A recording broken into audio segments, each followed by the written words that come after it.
जोहार। मैं आनंद कुमार और आप देख रहे हैं जनमन की बात। क्या हेमंत सोरेन ने भाजपा की वॉशिंग मशीन में धुलने का ऑफर स्वीकार नहीं किया? क्या हेमंत सोरेन इंडिया अलायंस में ही बने रहेंगे? और क्या हेमंत सोरेन जेल जाने वाले हैं? दोस्तों, ये कुछ ऐसे सवाल हैं जो खुद हेमंत सोरेन अपने भाषणों में उठा दे रहे हैं। जैसे उनका 2-3 दिन पहले का ये भाषण, जिसमें वह कह रहे हैं कि मैं गरीब का बेटा हूं, इसलिए मुझे झूठे केस में भेजने की तैयारी कर रहे हैं, जेल भेजने की तैयारी कर रहे हैं। यह नहीं होने देंगे। जेल गए तो बड़ा आंदोलन होगा। इस बार सीधा आर पार की लड़ाई होगी। मुख्यमंत्री हेमंत सोरेन कह रहे हैं कि उनके यानी भाजपा के पास वॉशिंग मशीन है, उसमें किसी को भी डाल दो, उसकी धुलाई हो जाती है, वह बच जाते हैं। वीडियो में दोस्तों देख लेते हैं कि मुख्यमंत्री हेमंत सोरेन क्या कह रहे हैं। खाली ये लोग झूठ का दिग्भ्रमित करते हुए रोज कुछ ना कुछ जहर बीज बोलने का काम करता है। इसीलिए ये जात पात वाला बात करने वाला लोगों को गांव में बर्दाश्त नहीं किया जाएगा। हमें विकास चाहिए। ये लोग कई हमारे रास्ते में टांग अड़ाने का काम करता है। हम जैसे तेजी से चलने लगते हैं, कहीं से कुछ कोर्ट कचहरी का ऑर्डर, कोई संस्था का नोटिस हम पर भिजवा देता है कि हाजिरी दो। अब तो हम भी सोच लिया है, अब तो सीधा होगा लड़ाई, देखा जाएगा इस पार या उस पार। इन लोग को लगता है कि अगर हमको जेल में बंद करके वो अपनी मंसूबे पूरा कर लेंगे, तो मैं ये बता देना चाहता हूं कि जेल में रहने के बाद अगर ये गलती हुई तो और मजबूती से यहां का झारखंडी लोग आपके साथ लोहा लेने के लिए तैयार है।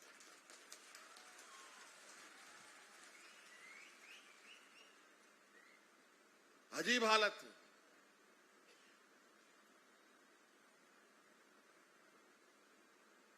मतलब गरीब है तो कुछ भी बोल लो, कुछ भी आरोप लगा दो। और इन लोग के बारे में तो क्या लोग बोलता है, वॉशिंग मशीन। व्हाट्सएप फेसबुक में सुनते हैं ना जी, जितना गंदा आदमी को इसका विपक्ष का मशीन में डाल दो, साफ हो जाता है। वाह वाह रे वाह, कमाल है। 20 साल चलाया सरकार तुम, भ्रष्टाचारी हो गए हम। तो आपने वीडियो देख लिया।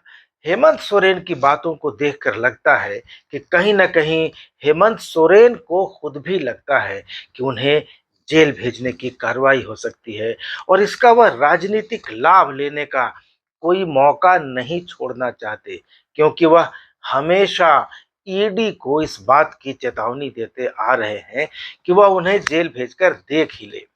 हालांकि ईडी फिलहाल ऐसे किसी मूड में दिखाई नहीं दे रही है, क्योंकि जिस तरह से हेमंत सोरेन को 5 बार समन भेजकर बुलाया जा चुका है और वो नहीं गए हैं, उससे लगता नहीं है कि हेमंत सोरेन को लेकर ईडी किसी तरह का कड़ा रुख अपनाएगा।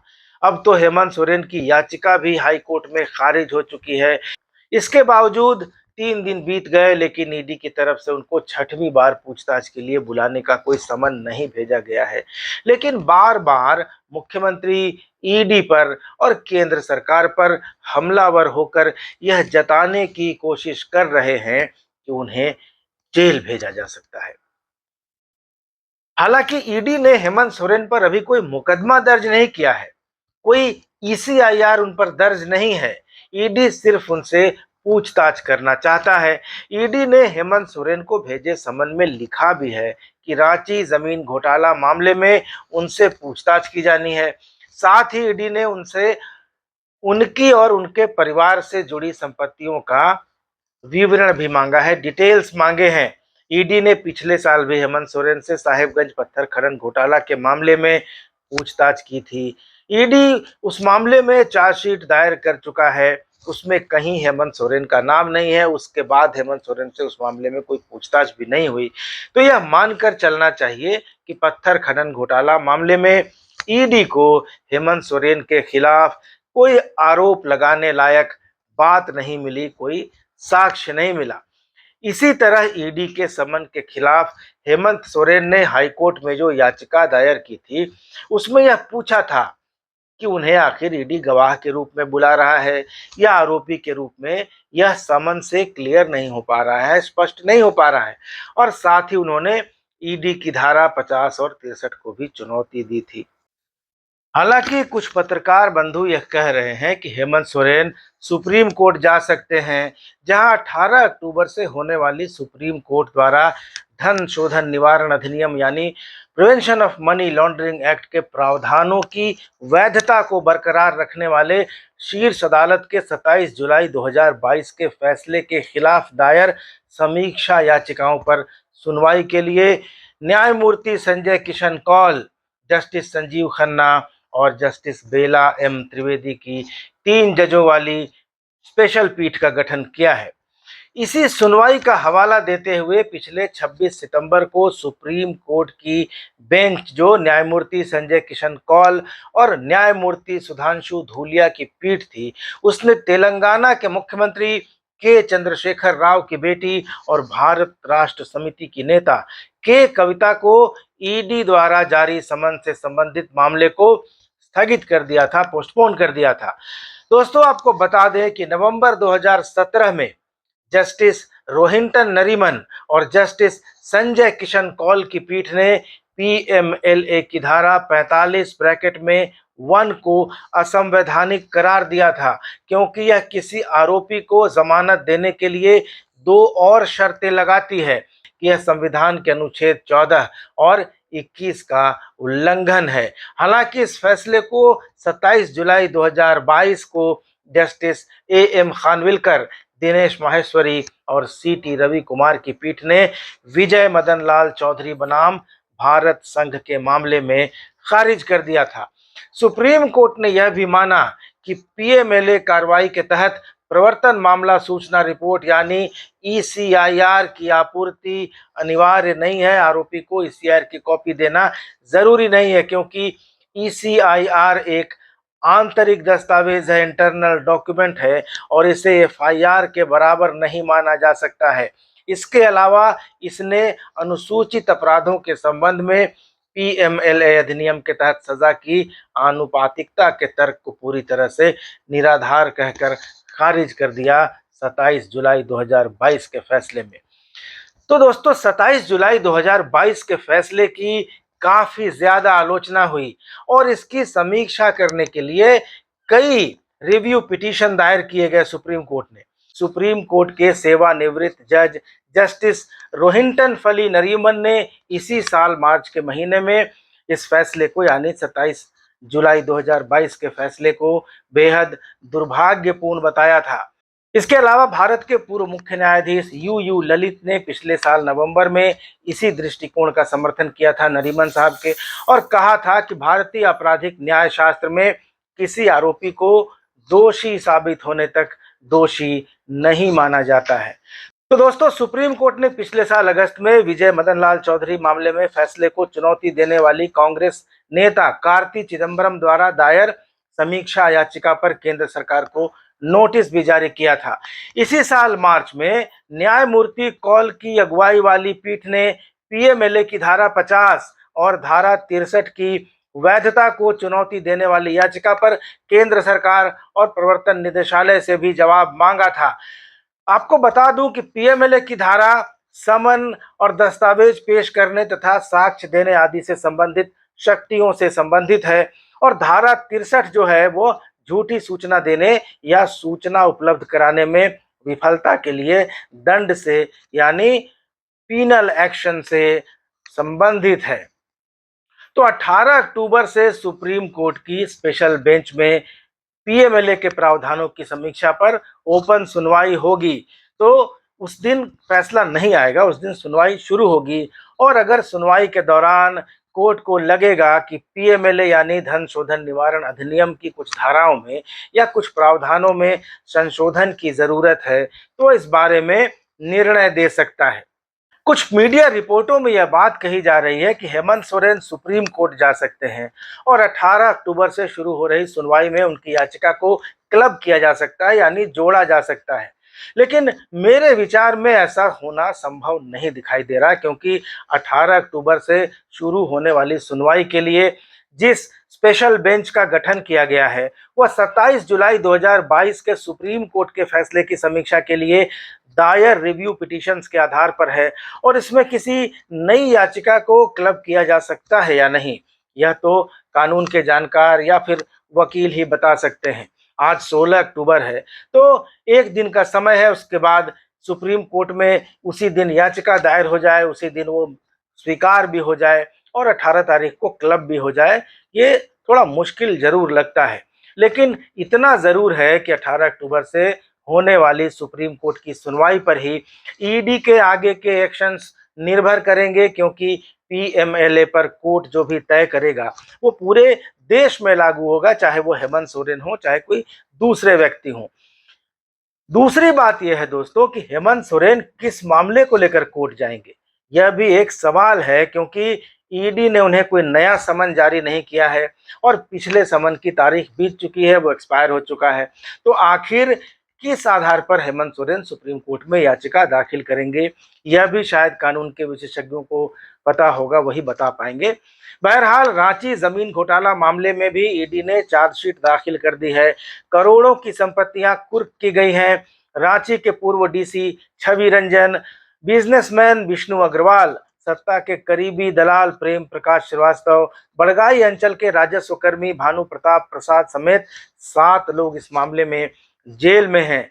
ईडी ने मुख्यमंत्री कार्यालय यानी सीएमओ में पदस्थापित वरीय आप सचिव यानी सीनियर पीएस उदय शंकर के यहाँ दबिश दी थी कुछ महीने पहले, उनसे पूछताछ हुई थी और उस समय मीडिया में खबरें आई थी कि कुछ दस्तावेज उनके पास से मिले हैं, जमीन की खरीद बिक्री के डिटेल्स मिले हैं, लेकिन उदय शंकर को भी ईडी ने पूछताछ के बाद छोड़ दिया, जाने दिया और यह मामला भी आगे नहीं बढ़ा। और उसके बाद सिर्फ मुख्यमंत्री को समन भेजा जा रहा है, बुलाया जा रहा है। अब तक 5 समन भेजे जा चुके हैं, मुख्यमंत्री गए नहीं एक भी समन पर। और इन समन्स में मुख्यमंत्री से उनकी संपत्तियों का और उनके परिवार के नाम जो संपत्तियां हैं उनका डिटेल मांगा जा रहा है।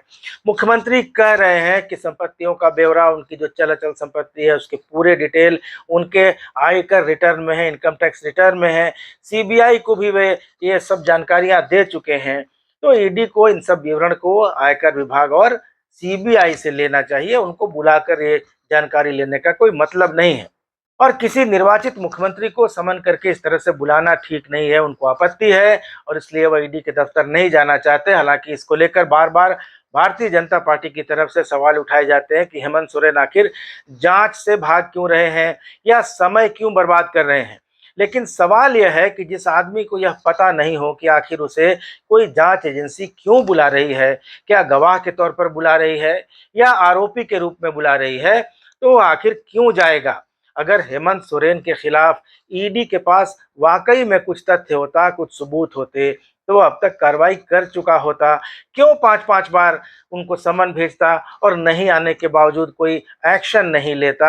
अगर मुख्यमंत्री ईडी की नज़र में दोषी हैं, उनके खिलाफ उसके पास सबूत है, मनी लॉन्ड्रिंग का कोई मामला बनता है और जिस तरह से वह ईडी पर और केंद्र सरकार पर लगातार हमले कर रहे हैं, कड़े बयान दे रहे हैं, तो अब तक तो उनको एक्शन उन पर हो जाना चाहिए था, उनको जेल में होना चाहिए था। जैसे दिल्ली में मनीष सिसोदिया को आबकारी मामले में जेल में डाल दिया गया, संजय सिंह को इसी मामले में पहले रेड हुई, पूछताछ हुई, फिर उनको जेल में भेज दिया गया। लेकिन हेमंत सोरेन के मामले में ऐसा कुछ नहीं हो रहा है।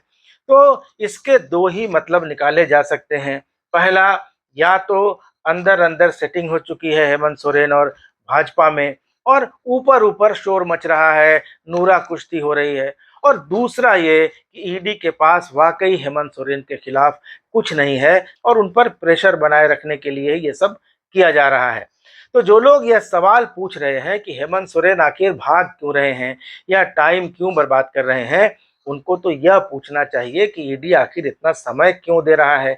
जब सबूत हैं, तथ्य हैं, प्रमाण हैं, तो इतना ढीला क्यों पड़ा हुआ है, जबकि उसके पास इतना पावर है, इतनी शक्तियां हैं पीएमएलए में कि किसी को भी वो पकड़ सकता है, बुला सकता है, जेल भेज सकता है। तो क्या ईडी हेमंत सोरेन को सिर्फ इसलिए समन दे रहा है कि वे भी दबाव में आ जाएं और मोदी डिटर्जेंट लगाकर भाजपा की वॉशिंग मशीन में धुलकर चकाचक हो जाएं, सारे दाग मिटा लें? दोस्तों, अब तक जो हुआ है उसको देखते हुए यही लगता है कि हेमंत सोरेन की जो वकीलों की टीम है, जिसमें सीनियर एडवोकेट्स है पी चिदम्बरम, कपिल सिब्बल जैसे, वो चाहते हैं कि मामले को 18 अक्टूबर के करीब लाया जाए, जैसा कि वो सफल भी हो गए, और 18 अक्टूबर को विजय मदन लाल चौधरी के मामले में पीएमएलए के रिव्यू के लिए गठित स्पेशल कोर्ट की सुनवाई शुरू हो जाए, और तब समीक्षा होने और आदेश आने तक समन का मामला स्थगित कराने के लिए कारण मिल जाएगा, जैसे के चंद्रशेखर राव की बेटी कविता के मामले में हुआ।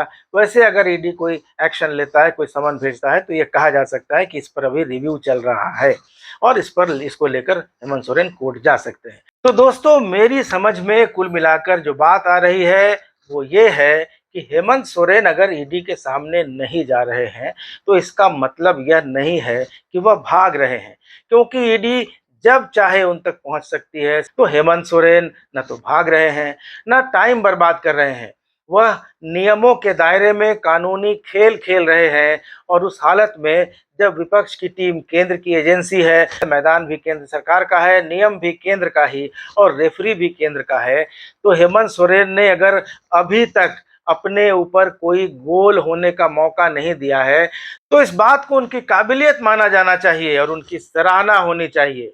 तो बहरहाल 18 अक्टूबर से जो सुनवाई शुरू होने जा रही है पीएमएलए के प्रावधानों को लेकर सुप्रीम कोर्ट की स्पेशल बेंच में, उस पर नजर बनाए रखेंगे और क्या कुछ होता है ये आपको बताते रहेंगे। तब तक बने रहिए मेरे यानी आनंद कुमार के साथ, देखते रहिए जनमन की बात। और उसके पहले कि हम लोग विदा लें, एक अनुरोध कि चैनल को सब्सक्राइब जरूर कर लीजिए। धन्यवाद, नमस्कार।